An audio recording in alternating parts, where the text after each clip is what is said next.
Right, well, another week at Retropower, me this week, and we start off with Bovril, courtesy of a very kind viewer called Lee Tibbs, who has sent us a significant stash of Bovril, so I'm going to have some. There we go. Right, probably burn myself on boiled bovine now, but yes, beautiful. Thank you very much, Lee Tibbs. And we're filming at lunchtime today, so we'll walk past chaps having lunch. We're going to go straight through this week to the fabrication shop because most of the work has been in this half of the workshop this week, one way or another. It's not all been fabricating, but it's generally been this side. So to mix things up, we're going to go this way.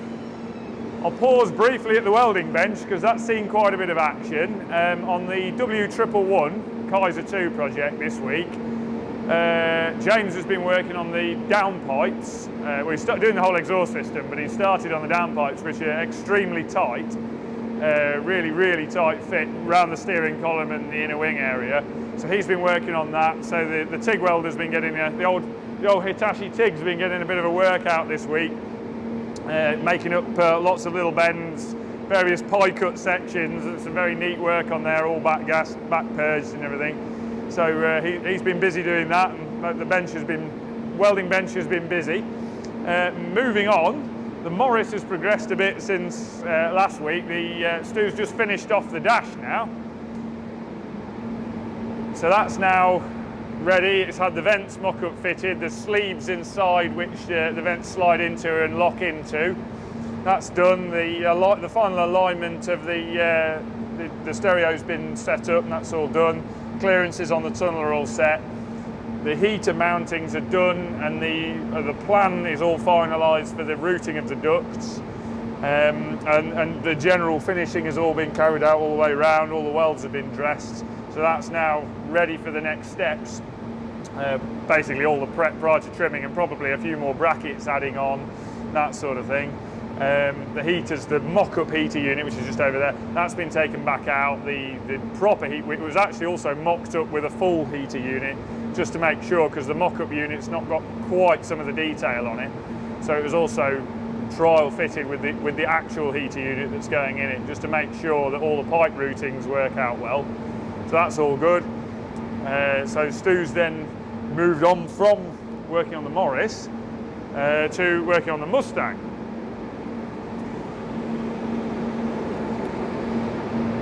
The chief task on the Mustang this week was finishing off a couple of bits of final welds and then removing it from the jig. So it's now off the jig on the rotisserie. Stu's finished off all the underside welding on the rotisserie. We found a bit of an issue on the front, which was that the front of the car had clearly had chains around it at some point, which had done some damage to the front cross member. When we did an initial quick look over the car, we just thought they'll just straighten. The reality was, when we looked at it in a bit more detail, it wouldn't really just straighten. I suspect that the chains had been round the front cross member when attempts had been made in the States to pull the back of the car straight, because the rear rails were both kinked on the car quite badly. We think it was chained on the front probably to pull that straight, which had badly damaged the front cross member.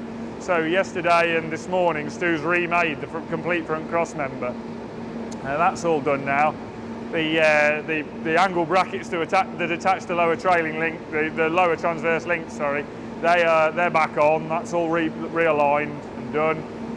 So he's finished all that now. The dash is just moving on to something we're going to touch on in a minute. The dash has now been blasted. We wanted to blast the inside of the dash before we fitted the dash metalwork. Needs a repair doing to it. Stu's made the repair piece, but he didn't want to do anything else with that until it was blasted. That's now blasted. So this afternoon, Stu's going to fit the dash to that, and then tomorrow, this car will go into the blast room, and that'll be blasted, and then I'll zinc metal spray all the underside of the car, and we're going to zinc. We touched on it before, but we're going to zinc metal spray all the roof frame as well after blasting before we fit the roof. We're going to blast it, zinc metal spray it, and epoxy prime it, and then we're going to fit the roof after doing that, and do the lead work after doing that. Various pros and cons. The main one is that we can treat all the roof frame and make sure it doesn't rust again after the roof's fitted, make sure we don't go back down the same aisle that the car did originally in terms of poor rust protection. So that's where the Mustang's at. That'll be moving on rapidly on. The other thing, Stu's just sorting out a trolley so that once it is, once we've done the zinc spraying and it goes into paint prep, it's on a decent trolley so we don't keep damaging the underside of the car, moving it around on our sort of universal trolleys. So he's just making modifying an existing trolley that we use. We modify them each time we do another car, and he's just modifying it to suit the Mustang shell. So that's underway. And moving on, as you can probably hear by the din in the background, the paint booth is in operation. Gaz is currently painting the engine bay on Utah. So it's quite difficult to access the engine bay on that car because they're a very tight, narrow engine bay, and the trolley we've made has a cross member that sits underneath the engine bay. It makes it very difficult to climb into. So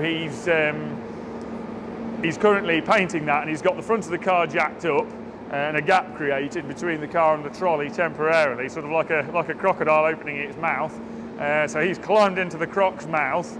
He's painting the engine bay inside the mouth, and then once he's done that, he'll change the masking over. He'll pull the outer masking off, lower the car back down. He'll bake the lacquer off in the engine bay.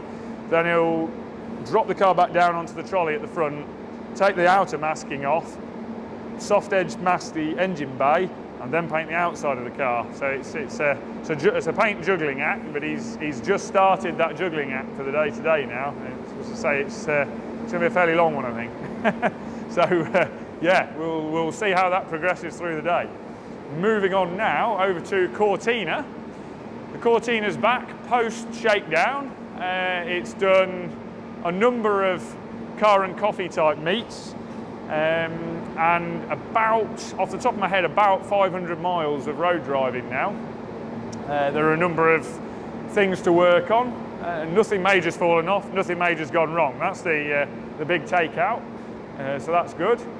The brakes, as we suspected they might not be good enough, but we decided, given how cheap the initial brake option was, and the fact that they were always reasonably functional in period, we went with the Capri vented discs, M16 calipers. It's a pretty straightforward option, try it. Done that, not really good enough. So we've now got AP Racing 4-pot calipers on there. It's not a straightforward conversion at all, because the wheels are basically widened Lotus Cortina steel wheels. In order to get the AP 4-pot calipers into them, it's a proper juggling act. The width is critical, the width positioning-wise is critical, and the positioning diameter-wise is critical. There is no margin for error anywhere in that conversion. We've spaced the disc, we've made shims, and we've spaced the discs 2 millimeters back from the hubs to give us 2 mil more clearance there. We can't go any more than that, because beyond that, effectively the hub assembly will run into the upright, so into the bottom of the strut. Bear in mind, this is on Escort strut assemblies. We've spaced the disc back off the hub by 2 mil. We've designed and made, machined in our machine room, which is just through there, through that wall there. Adam's designed and made some caliper brackets that mount the calipers in as far as they can go, basically, which puts them on the right diameter for the disc, but it's actually literally the caliper bracket is touching the upright. There is no more room. There's no way you can make that sit any tighter inwards. And it's got the caliper very slightly off centre on the disc by it's 1 mm. The disc is narrower than the widest possible disc that can go on that caliper, and that's enabled us. We've spaced the caliper 1 mm off centre, which, in addition to the 2 mm space on the disc, gives us about 2 mm clearance to the welds on the wheel. It's ridiculously close, but it all fits under there and should now give us a pretty good brake assembly on the front. The diff's out. We seem to be doing a lot with diffs at the moment. The diff's out. After a fair bit of driving, decision was made to change the diff ratio from 3.3 to 1, which the car was built with, to 3.9 to 1, which, funnily enough, was the ratio in the axle when we got it. The feeling was a taller ratio would be of benefit, given that it's only a 5-speed gearbox. That said, the overdrives on the 6 and 5 speeds are not that different. the decision was that a 3.3 to 1 ratio would be about right, given that it's got a 2.3 Duratec in it, it's quite torquey. Thought that was the right decision. Actually, it would benefit from the type of use the car gets, it would benefit from being a bit shorter geared. So we decided while the car was here, having the brakes done, that we're going to put the 3.9 axle ratio in it. And there were a couple of other things. There were some tweaks needed on the rear damper top bushes. The rose joint in the A-frame here, it was a very, very good quality, very expensive rose joint, or spherical bearing rod end. You know, we shouldn't really say rose joint, they're not made by Rose anymore. We've changed that now to an even higher quality rod end. It's now an NMB aircraft spec all stainless one.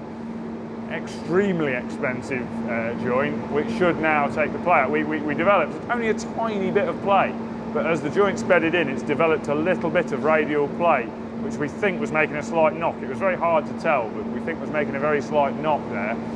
The joint is massively over-spec for the task it has to do, which means that the very poor piece of design, if you like, of the fact that it's taking side load from the cornering load is going into the rose joint actually, which you shouldn't really do. However, the joint is so grossly overrated radially that it means that the actual load is actually well within as well.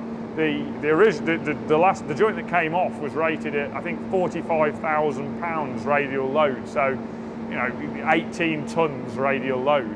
And you generally work on about 10% side loading, so 1.8 tons side loading. This joint's rated as a proof load actually at considerably over a ton. I can't remember the exact number, but it's considerably over a ton. So way more than the car's going to be generating in actual load on that joint. And hopefully the high quality joint won't develop play in the liner as quickly as the last one did. So anyway, that's an upgrade on there. We move on to a Chevette hatchback, which you saw looking very yellow last week. And it's now looking bare metal now. This is literally just finished blasting this. So it is as you see it. There's bits of rust on it, we know that. I'll spin it over in 2 seconds and show you how what seems like an almost brand new shell suddenly looks a lot less brand new when you strip it down. This is an extremely good Chevette body shell. As they go, it's extremely good. But it's worth bearing in mind that what people will say is a perfect shell and what looks absolutely immaculate can suddenly look a little bit less immaculate when you actually strip it down. An interesting one for any anoraks out there that might be able to shed any light on it. The car was an automatic. The fitment of the auto tunnel into the shell looks quite Heath Robinson. It looks to me like that was simply cut out with a gas torch. Anybody know whether that was actually how they were done? I don't know. It wouldn't surprise me if that was the case, because I don't imagine the market was enormous for Chevette autos. So were they just gas cut out from a standard non-auto shell by GM at the factory, or was that an aftermarket modification? But I suspect it was factory. I've got no reason to think the car's ever been changed. It didn't look like it ever had, but I'd be interested to know. Certainly all the sealer and paint above it looked factory. So, but it was interesting if that was the factory modification was to just gas torch out a section and weld that in. That's quite interesting. But yeah, spinning the car over. There'll be a little bit of dust now. It's crushed glass media that we blast the shell with, which is now raining on me quite a lot. That's gone quite tight. I'll pull that over as far as I can. As you can see, along the inner wing, down the A panel, across the bottom of the A post, all going to need repair that side. Similar the other side, round the front panel, all similar, all going to need a reasonable amount of repair. Yeah, it's crushed glass media we use. There's a close-in of that. It's recycled bottle glass. That's what we blast the car with. It's the best media, in my opinion, for stripping a body shell back to bare metal. It cuts reasonably fast, so the blasting operation is relatively quick. It carries very little weight. It's not massively high density, so it doesn't carry too much weight, which then can cause distortion in the panels. And it's also cost effective. It's relatively cheap.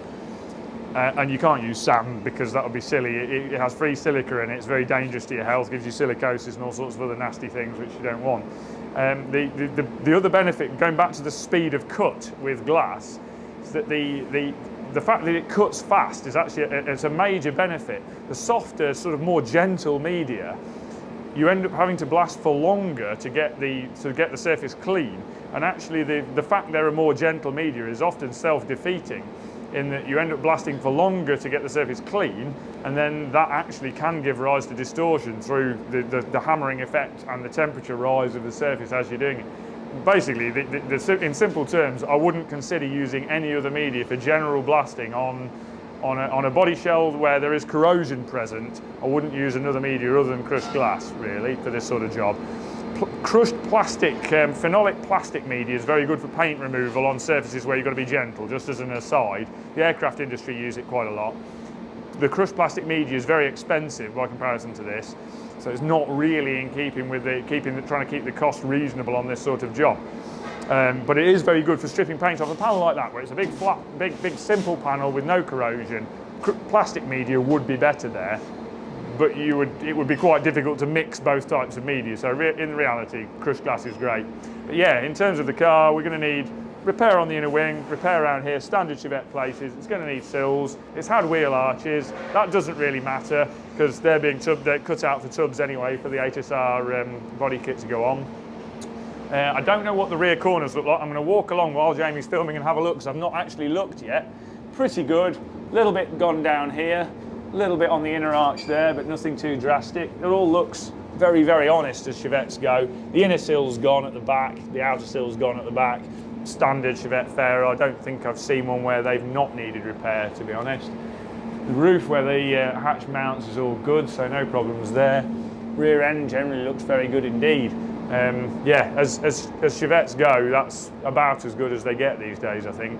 But it's interesting to point out that, you know, about as good as they get is still already generally repaired and certainly in need of repair. But yeah, this is now going to be blown out, hoovered out. We'll put the extraction back on, get the water back on and the extraction back on, get this blown out, get it hoovered out, all cleaned. Then we'll put a very light coat of etch primer on it just to stop any flash rusting. To be honest, it's almost unnecessary because a lot of the car is going to be cleaned back anyway, and we will re-blast the car post-metal work anyway. So all vehicles we do are blasted twice. This is just a clean-up blast at this stage. Yes, Jamie's just reminded me to point out, I kind of skipped over that. We've already, we mix the process up a little bit depending on the car, and depending on the type of damage stroke undercoating present, but this had pretty much just factory underseal on it plus a few areas that had been touched up. On a car with factory underseal and factory sealer that hasn't had gross levels of touching up on the underseal, we'll generally burn them ourselves using a blowtorch and a scraper and just heat and scrape that off. Any of the harder, more brittle bits we'll sort of just scrape off, we'll ping them off and scrape them off. Softer materials we'll tend to heat and scrape those off. And that's necessary because the media will just bounce off the soft materials, so you can't blast them off. You just smear them around with a blaster if you try and blast them. You need to scrape those off first. So yeah, we would scrape all that sealer off and remove all that first, then blast the car to get it back to bare metal like this. And then we'll put a very light coat of etch primer on to prevent flash rusting, and then it's going to go through there and it's going to sit on the jig. We're not actually going to jig it just yet because most of the suspension pickups are being altered anyway, so there's no point really bolting to the suspension pickups, but we're going to then fit it to the jig that the Mustang's just come off. And Scott's going to carry on with the metalwork. He made a little start on removing excess brackets and starting to make the repair sections yesterday. He's going to carry on with that tomorrow, and then we'll progress with the metalwork. We're now eagerly awaiting a big pile of bits. We've got a very large delivery coming from Camillus Bradley Motorsport with a fully floating Atlas axle for the rear, a Quave sequential box to go in the middle, various other suspension parts. Most of the rear suspension is going to be as per Group 4 Escort, so most of the bits to do with that are coming from Camillus as well. So when that lot turns up, we'll be building that into the fabrication agenda. For the meantime, I think that just about wraps it up for this week.